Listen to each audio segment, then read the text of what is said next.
ఈ యొక్క నోడ్ కోసం సుమారు 2595 ఎకరాలు దీనికి కూడా కేటాయించడం జరిగింది. మరి ఈ యొక్క కార్యక్రమం ద్వారా ఇక్కడ NICDIT ద్వారా సుమారు 2137 కోట్ల రూపాయలు ఈ యొక్క కొప్పర్తి నోడ్లో ప్రభుత్వం ఖర్చు పెట్టి అక్కడ ఇన్ఫ్రాస్ట్రక్చర్ అంతా కూడా చేయడం జరుగుతుంది.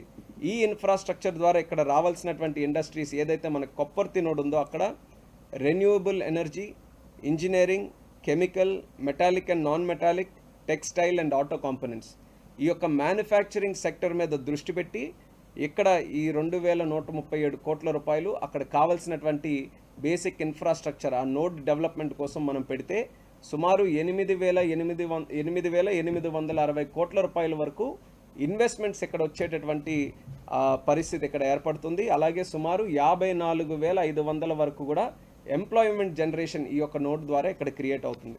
మనం చూసుకుంటే ఎప్పటి నుంచో ఈ కడప జిల్లా కానీ రాయలసీమ జిల్లాలో గతంలో ఎన్నో సందర్భాల్లో దీని గురించి చర్చించుకున్నాం. అక్కడ చాలా పొటెన్షియల్ ఉంది.